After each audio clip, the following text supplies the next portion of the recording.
Assalamualaikum warahmatullahi wabarakatuh.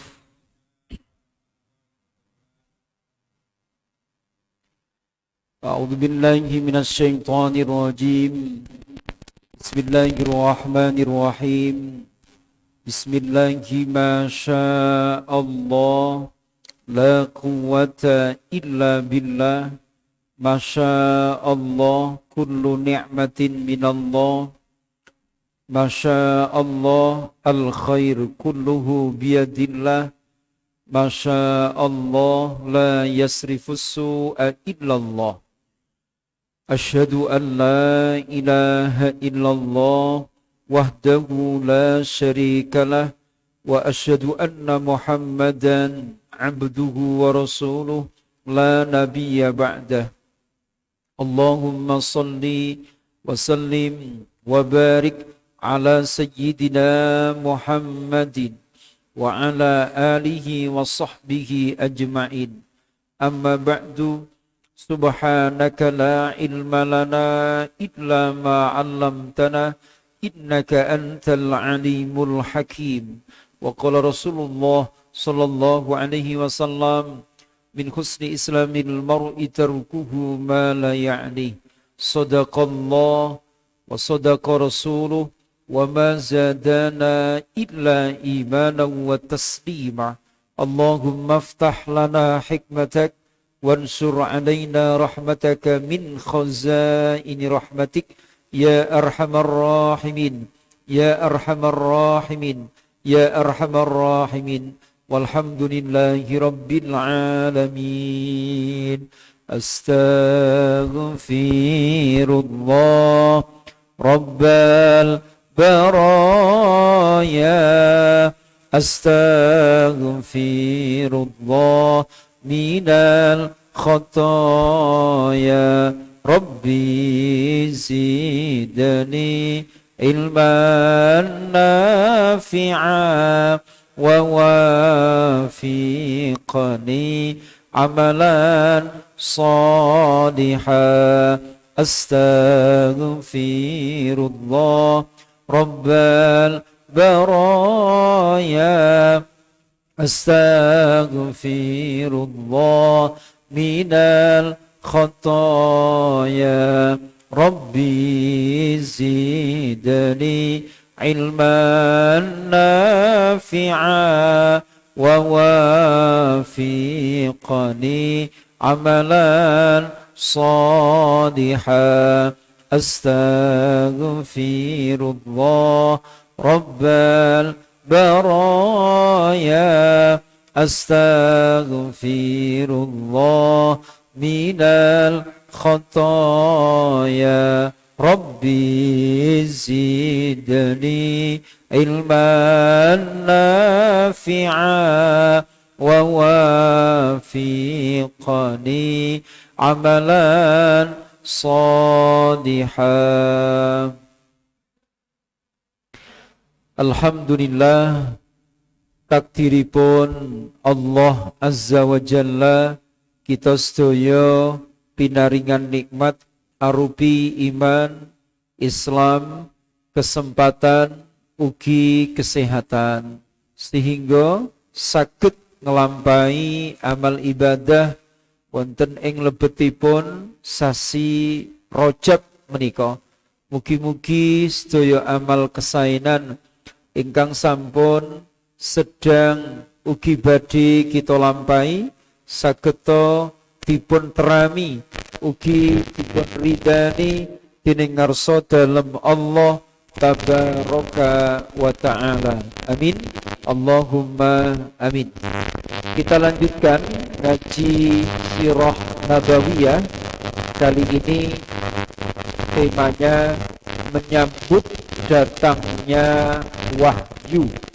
Kita akan cermati detik-detik turunnya wahyu kepada Nabi kita Muhammad sallallahu alaihi wasallam, dan nanti ada 4 pelajaran penting insyaallah yang kita bisa ambil untuk kita praktekkan dalam kehidupan sehari-hari.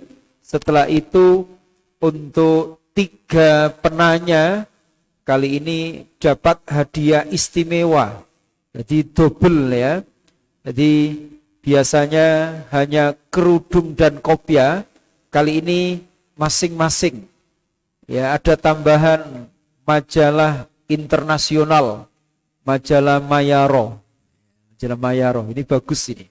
Jadi nanti masing-masing ada yang dapat kopiah dan majalah, kemudian ada yang dapat kerudung dan majalah.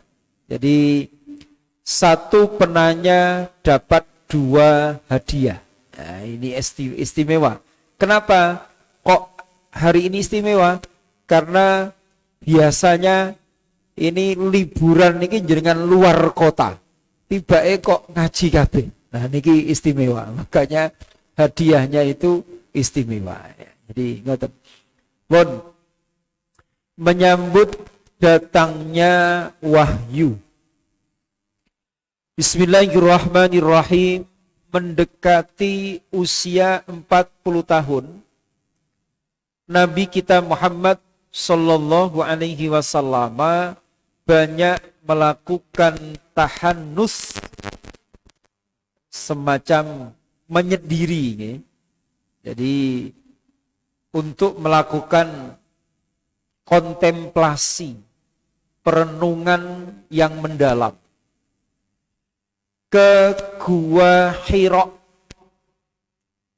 Kalau jenengan pernah studi tour ke sana atau apa itu jalan-jalan ke sana, itu akses menuju ke sana juga cukup sulit ya. Artinya kalau tidak punya fisik yang prima itu juga ngongsro ya, kesulitan. Kemudian tepatnya di bulan Ramadan, Agustus tahun 610 Masehi, beliau Nabi kita Muhammad SAW mendapatkan wahyu pertama. Beliau ditemui malaikat Jibril dalam wujud aslinya. Nah ini kising dadekaken Nabi niku wedi, takut. Nabi dirangkul oleh malaikat Jibril dan diperintah, bacalah. Bahasa Arabnya Iqra. Awalnya Nabi menjawab, ma'ana biqari. Saya tidak dapat baca. Memang Nabi niku nggih napa? Ummi. Ummi itu tidak bisa membaca, tidak bisa menulis. Dan memang Nabi tidak pernah berguru kepada siapapun.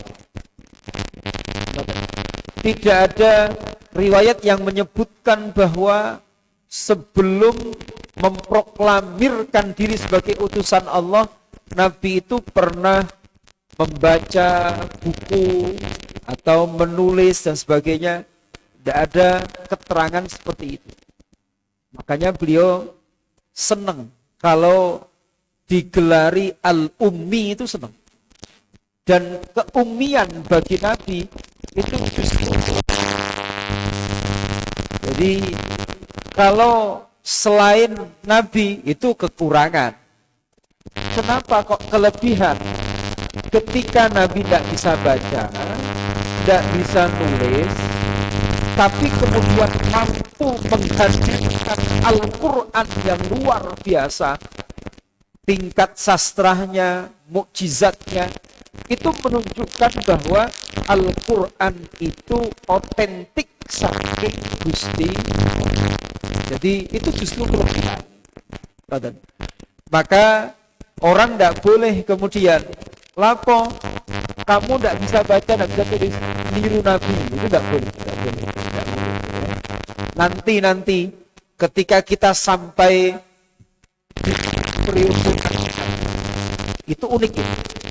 Nabi itu tidak bisa baca, tidak bisa tulis, seorang yang ummi, tapi beliau tidak ingin umatnya tidak bisa baca, tidak bisa tulis. Itu dibuktikan apa? Ketika tawanan perang Badar ingin bebas. Itu syaratnya apa? Mereka harus mengajar baca tulis untuk anak-anak di kota. Jadi luar biasa. Karena apa? Nabi sadar betul peradaban itu dibangun dengan ilmu pengetahuan. Jadi tidak mungkin peradaban itu bisa maju jika meninggalkan ilmu pengetahuan. Jadi kita lanjutkan. Namun setelah ketiga kalinya disuruh membaca oleh malaikat Jibril, beliau bertanya, apa yang harus aku baca? Lalu malaikat Jibril menyampaikan 5 ayat pertama dari surah Al-Alaq. A'udzu billahi minasyaitonir rajim. Bismillahirrahmanirrahim. Iqra bismi rabbikal ladzi khalaq. Khalaqal insana min 'alaq. Iqra wa rabbukal akram. Alladzi 'allama bil qalam. 'Allamal insana ma lam ya'lam. Bacalah dengan menyebut nama Tuhanmu yang menciptakan. Dia telah menciptakan manusia dari segumpal darah. Bacalah, dan Tuhanmu lah yang maha pemurah, yang mengajar manusia dengan perantaraan kolam. Dia mengajar kepada manusia apa yang tidak diketahui oleh manusia itu. Baik, itu pertemuan pertama. Setelah peristiwa tersebut,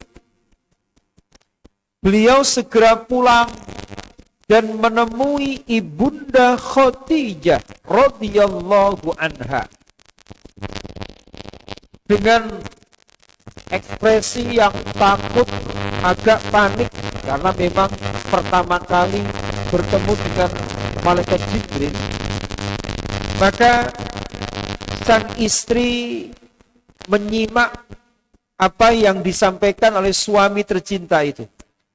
Setelah mendapat penjelasan dari Nabi, dan agar menenangkan hati suami yang kala itu terlihat ketakutan, Ibunda Khadijah ini peran istri yang luar biasa, mengajak Nabi Muhammad SAW untuk menemui Waraqah bin Naufal. Ini masih pamannya Ibunda Khadijah, tapi dia memang pakar di bidangnya. Artinya apa? Bidang kitab-kitab terdahulu. Jadi Waraqah bin Naufal itu paham betul isi kitab Taurat, paham betul isi kitab Injil. Jadi kitab-kitab terdahulu. Beliaunya, Waraqah ini sudah tua, bahkan buta, tapi sangat paham tentang isi kitab terdahulu. Akhirnya Khadijah, paman, suamiku loh, katanya bertemu dengan sosok seperti ini dan menyampaikan seperti ini. Akhirnya beribun, Waraqah berani menyatakan, demi Tuhan yang jiwaku berada dalam genggamannya, sungguh engkau adalah nabi umat ini. Jadi jenis Waraqah. Jadi Waraqah itu ngakoni, ngakoni. Telah datang kepadamu an-namus.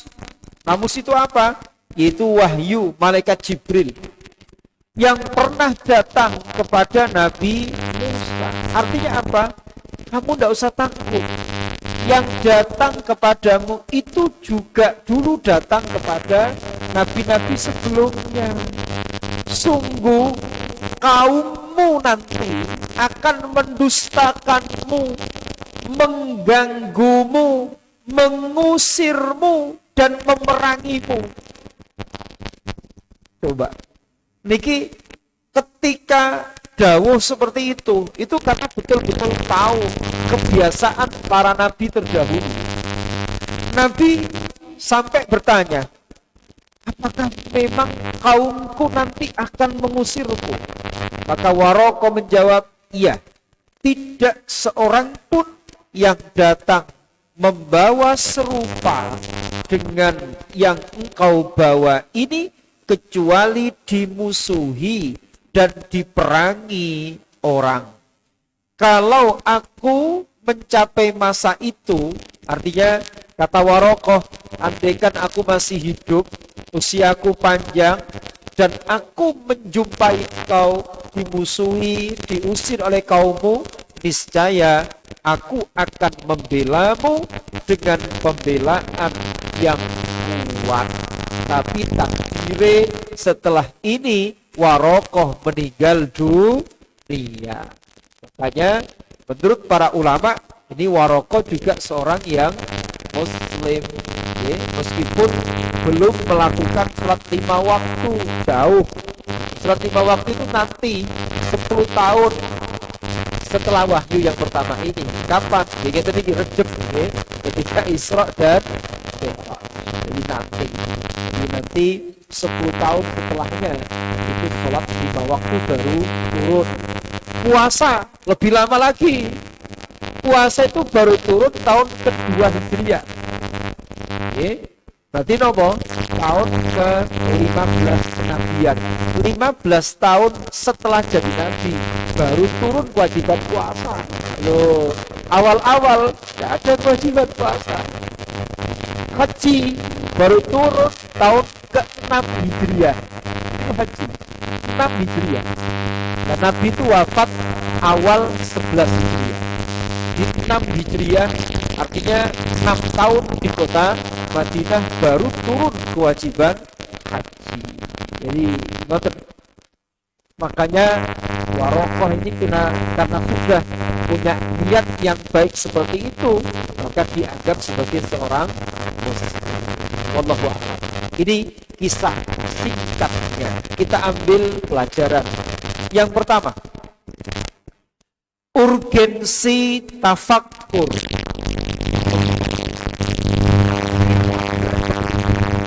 Dalam keseharian kita itu sempatkan waktu yang sakit berdino kalau bisa ya seminggu sekali, kalau tidak bisa jangan kira-kira setahun sekali. Apa? Yaitu bertafakur, merenung. Saya ini sudah usia sekian, saya ini tidak tahu kapan meninggal dunia. Saya ini diciptakan oleh Allah, akan kembali kepada Allah. Begitu terkait dengan dirinya. Tafakur lagi terkait dengan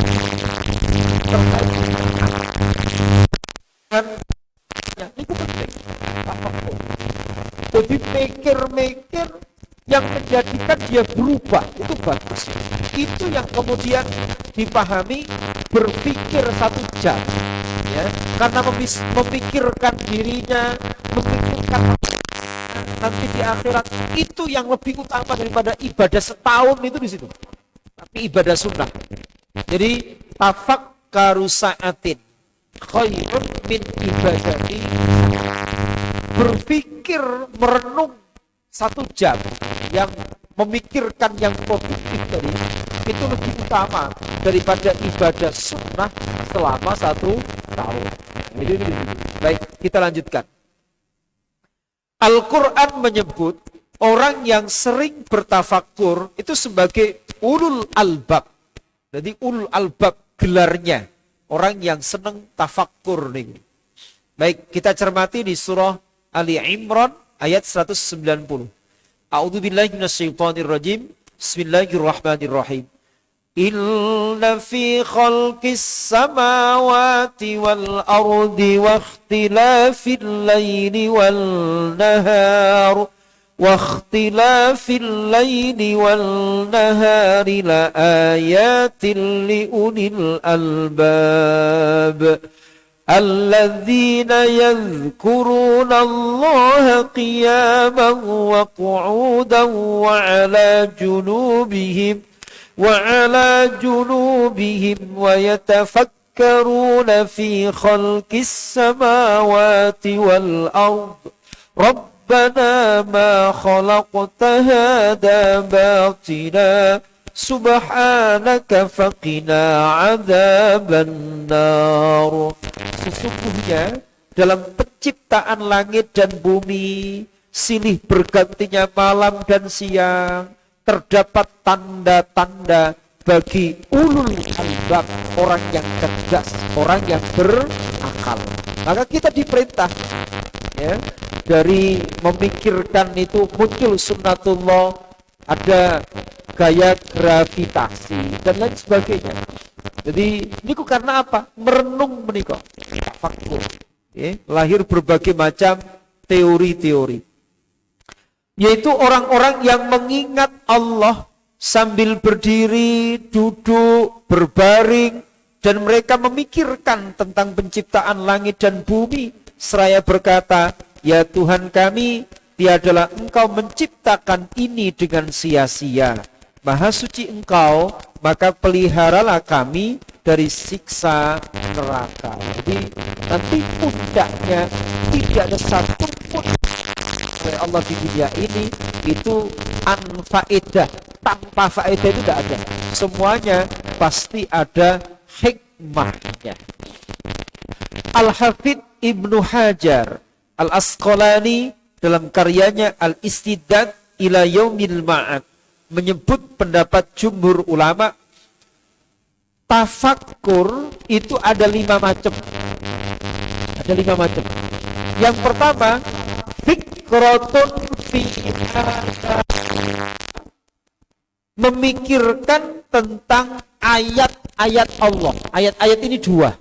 Ayat-ayat yang qauliyah Al-Quran atau yang kauniyah yang terbentang semesta. Apa hasil dari tafakkur seperti ini? Yatawalladu minha al-yaqin wa tauhid. Jadi kalau memikirkan ayat-ayat Allah, baik yang qauliyah maupun kauniyah, itu menghasilkan apa? Semakin yakin, al-yakin, at-tauhid, semakin mengesahkan Allah. Ini satu. Yang kedua, fikratun fi ala'illah, memikirkan nikmat-nikmat Allah. Yatawalladu minha, hasilnya apa? Al-mahabbah wasyukur. Apa?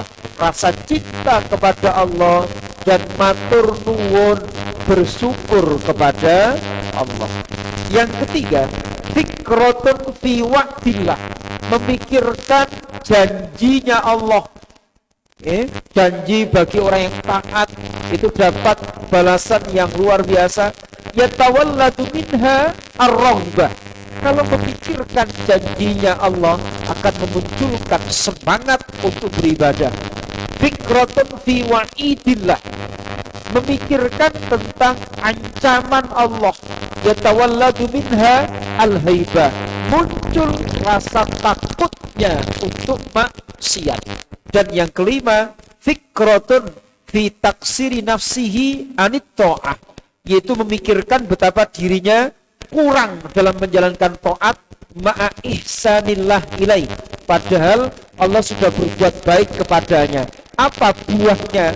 Yatawalladu minha al-haya, muncul rasa malu kepada Allah. Ini 5 macam tafakkur. Di pelajaran yang pertama, sempatkan waktu untuk bertafakkur supaya semakin lebih baik kehidupan kita. Yang kedua, serahkan segala sesuatu kepada ahlinya. Ibunda Khadijah radhiyallahu anha mengajak Rasulullah sallallahu alaihi wasallam menemui Waraqah bin Naufal, seorang yang pakar tentang kitab-kitab terdahulu. Hal ini memberikan pelajaran penting kepada kita bahwa hendaknya urusan itu diserahkan kepada ahlinya. Nabi Muhammad SAW mengingatkan hal ini melalui sabda beliau, "Idza wussidal amru ila ghairi ahlihi, jika perkara diserahkan kepada yang bukan ahlinya, fantadhiris sa'ah, maka tunggulah apa? Kiamat, tunggulah kehancurannya. Ini yang kedua. Yang ketiga, belajar dari kisah Nabi mendapat wahyu tadi. Pentingnya istri yang teladan.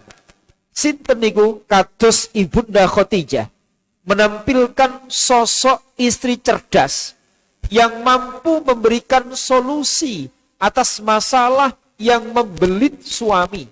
Loh, ini penting, ya. Jadi ojo sampai istri acuh tak acuh atas problematika yang dihadapi oleh suami. Sekuat tenaga dia memberikan solusi. Ibnu Hisham, niki cerdasnya Ibunda Khadijah nih, meriwayatkan dari Ibnu Ishaq bahwa apabila malaikat Jibril datang, Ibunda Khadijah meminta agar beliau memberitahukannya. Ngeten. Kula ceritani mawon, nangke jenengan baca supaya lebih bisa menghayati. Jadi suamiku ini gampang dipahami, ya. Takut nanti kalau temanku, maksudnya malaikat Jibril tadi itu datang lagi ke sini, kamu beritahu kepadaku. Apa yang terjadi di situ? Ya, betul. Ketika malaikat Jibril datang, Ibunda Khadijah diberitahu, malaikat Jibril datang. Ya, apa jawaban? Apa itu? Ibunda Khadijah bertanya, apakah dia sekarang masih di sini? Iya. Akhirnya nopo? Ibunda Khadijah ini pun nyingkap begini. Jadi agar terlihat auratnya. Kemudian bertanya lagi, ketika disingkap itu, apakah temanmu itu masih ada di sini? Tidak ada. Nah, disitulah kemudian Ibunda Khadijah dawuh, kamu tidak usah ragu. Yang datang kepadamu itu bukan setan, benar-benar malaikat. Tandanya apa? Ketika dibuka no aurat itu melaju. Nah, niku malaikat. Tapi nek dibuka no aurat itu teko, itu berarti apa? Nah, niku cerdas Ibunda Khadijah ngetes niku bener-bener malaikat napa boten. Jadi ini istri teladan itu memberikan solusi, ya, untuk problematika yang dihadapi oleh para suami. Pun yang terakhir, yang keempat, revolusi Iqra. Wahyu perintah membaca menyadarkan kepada kita bahwa membaca merupakan tangga pertama menuju kebahagiaan dunia dan akhirat. Jadi ayo maos, baik itu baca Quran, baca hadis, baca buku, bahkan membaca apa yang ada di sekitar kita. Fenomena yang ada itu perlu juga kita baca. Ulama yang pakar bahasa itu mencermati Iqra itu tidak menyebutkan objek, jadi bacalah, tapi tidak menyebutkan apa yang dibaca. Berarti nopo? Baca apapun, baik yang ada di alam semesta ini, asalkan apa? Bismi rabbikal ladzi khalaq.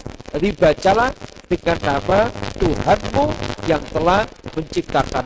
Kalau kita cerdas seperti itu, membaca seperti itu, maka kebahagiaan dunia maupun akhirat akan kita raih. Akhirnya perubahan perilakunya, bismillah, mari fungsikan akal untuk bertafakur dan tadabbur, hati untuk tadzakur, dan totalitas tubuh untuk taat dumateng Gusti Allah. Insya Allah hidup kita bahagia dunia ngantos akhirat. Dekatan ngaos dalu menika mugi-mugi barokah. Silakan 3 penanya dapat hadiah double. Ada yang kerudung beserta majalah, ada yang kopiah beserta majalah. 3 penanya.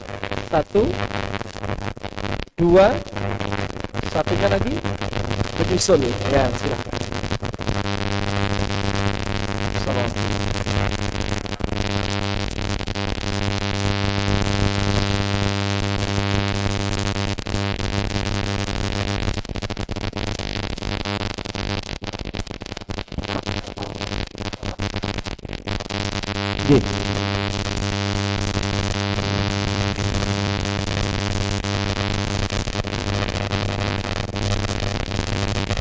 Ya, silakan. Boleh hadiah nopo? Kopiah nopo kerudung? Kerudung. Sama. Kerudung sama majalah. Nanti matur untuk istri. Yang kedua, silakan.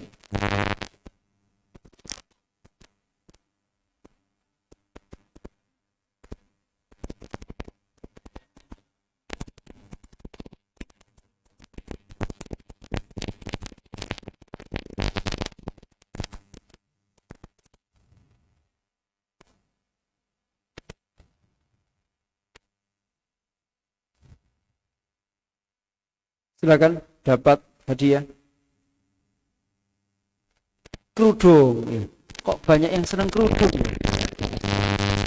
Silakan. Nanti untuk istri ya. Jangan dipakai sendiri. Tinggal satu kopiah. Nggih. Mang ibu-ibu yang dapat kopiah. Nggih, silakan. Nggih. Nggih.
Waalaikumsalam.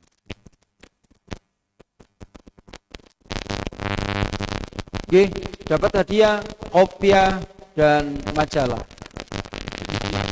Oke.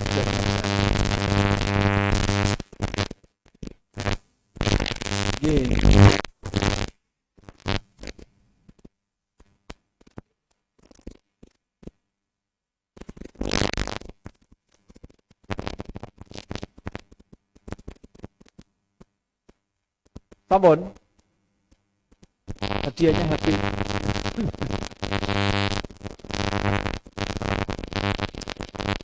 A'udzubillahi minasyaitonirrajim. Bismillahirrahmanirrahim. Apakah muhasabah, evaluasi diri itu bagian dari tafakur? Oke. Dan sebenarnya ketika Ramadan, tapi sebenarnya tidak hanya Ramadan, tapi ini banyak banget Ramadan. Rokok yang paling banyak dilakukan di tafakur itu sebenarnya. Di dalam tafakur itu antaranya ada muhasabah, ngitung-ngitung, melakukan ya, atau yang kita lakukan. Dan itu memang Nabi Sayyidina Umar mengingatkan, hasibu anfusakum, lakukan evaluasi atas diri kalian sebelum kalian nanti dihisab di akhirat. Nah, itu di situ. Jadi itu memang bagian dari tafakkur itu sendiri. Tapi bagian kecil. Tadi sudah kita pelajari ada 5 macam tafakkur. Jadi yang pertama itulah yang justru sering dilakukan oleh orang-orang non-muslim. Jadi melakukan penelitian, melakukan observasi, itu bagian dari tafakkur. Sehingga lahir teori-teori berbagai macam niku. Teman-teman yang bergelut di lab itu juga melakukan tafakkur. Jadi melakukan tafakkur sehingga lahir yang mereka menyebut hukum alam, tapi sebenarnya itu sunnatullah. Sunnatullah yang berlaku di alam semesta ini. Jadi jadi itu bagian daripada tafakkur. Bahkan ini fokus ke muhasabah. Imam Al-Ghazali muda. Orang itu sulit untuk mencapai tasbiyatun nafs. Dirinya baik kalau tidak melakukan muhasabah. Jadi dengan muhasabah dia itu akan semakin menyadari kekurangannya untuk kemudian lebih baik di masa yang akan. Itu penting muhasabah. Ya, penting kita lakukan. Cuman muhasabah ini ada 2. Apa? Muhasabah ba'dal amal. Yang kedua, muhasabah qoblal amal. Yang sering dilakukan itu muhasabah ba'dal amal. Muhasabah merenung setelah berbuat. Kemudian dia menyesal. Itu yang sering. Yang belum banyak dilakukan adalah muhasabah qoblal amal. Merenung sebelum berbuat. Jadi saya mau melakukan ini kira-kira Allah ridha apa tidak ya? Itu namanya muhasabah qoblal amal. Kalau orang mukmin benar-benar melakukan ini, selamat dia. Kalau mau melakukan hal seperti ini, Allah ridho nopo boten, Rasulullah ridho nopo boten, maka setiap langkahnya itu akan diukur dengan neraca syariah. Itu tiga tadi, itu pun bagian dari tafakkur. Yang kedua, apakah Nabi diangkat jadi Rasul ketika itu? Memang ada yang membedakan antara Nabi dan Rasul, ada yang tidak. Jadi secara umum ketika mendapatkan wahyu, ya sudah, beliaunya dilantik menjadi utusannya Allah. Ada yang membedakan. Nabi itu mendapat wahyu untuk dirinya sendiri, Rasul untuk disampaikan kepada orang lain. Tapi ulama yang lain tidak sepakat dengan pembagian seperti itu. Kok aneh, dapat wahyu tidak untuk disampaikan. Wong ndak nabi saja loh. Kita ini kalau tahu kebaikan hendaknya menyampaikan kepada orang lain. Maka ulama yang lain itu memberikan definisi tidak seperti itu. Kalau nabi itu dia itu mendapatkan wahyu tapi tidak mendapatkan syariat. Tapi kalau Rasul itu mendapatkan syariat, maka ada nabi yang bukan tapi sebagai tidak ada. Beliau mengikuti Rasul yang ada. Jadi kalau Rasul itu mendapatkan syariat, makanya kalau Rasul pasti nabi. Tapi kalau nabi belum tentu Rasul. Itu di situ. Nah, Nabi Muhammad SAW nabi sekaligus. Jadi secara bahasa nabi itu di surah An-Naba nih loh, pembawa berita yang besar. Anin naba'il azim. Kalau Rasul itu utusan. Jadi nabi kita nabi sekaligus Rasul. Yang terakhir, istri zaman now. Tidak seperti zaman old. Tidak seperti istri di masa Nabi Muhammad Shallallahu Alaihi Wasallam. Jadi ngeten ibu, tidak di masa Nabi. Niku Nabi niku sampun dawuh. Aku itu loh diperlihatkan neraka, itu mayoritas penghuninya adalah perempuan, tapi bukan perempuan bumi marina emas. Tapi sing kuat. Maka sahabat itu bertanya, apakah mereka tidak sholat? tidak puasa dan sebagainya. Nabi menjawab, enggak, mereka sholat, mereka puasa, tapi takfurnal asyir, mereka kufur kepada suaminya. Jadi kebiyen ibu modelnya ngoten niku begini. Oh, agak kurang syukur kepada suami. Jadi gak tahu matur. Tapi ono gak tepake sithik niku nyelatu penteknya kayak kurang golek. Itu perempuan waduh mriko, mboten jenengan, mboten jenengan. Saat ini coba, jenengan kula tangleti, jenengan dikasih belanja oleh suami. Pernah matur nuwun kepada suaminya? Loh, bikin jawaban real itu. Itu yang terjadi. Jadi mboten nate diparingi sesuatu itu mungkin biasa. Padahal itu sesuatu yang patut disyukuri. Alhamdulillah, terima kasih wahai suamiku, engkaulah Arjunaku. Jadi matur nuwun itu penting. Jadi sejak dulu di hadis Bukhari Nabi mengingatkan sing dadekno wanita celaka itu karena tidak berterima kasih kepada suaminya. Maka jadilah ya perempuan yang berbeda dengan umumnya, perempuan muslimah yang luar biasa bisa menghidupkan kembali teladan indah Ibunda Khadijah radhiyallahu anha. Mudah-mudahan dimampukan oleh Allah azza wa jalla. Maka ngaji kita di malam hari ini, sampai jumpa di pertemuan-pertemuan berikutnya. Mudah-mudahan sehat walafiat zahiran wa batinan. Khatul majlis, subhanakallahumma bihamdik, asyhadu an la ilaha illa anta, astaghfiruka wa atubu ilaik. Wassalamualaikum warahmatullahi wabarakatuh.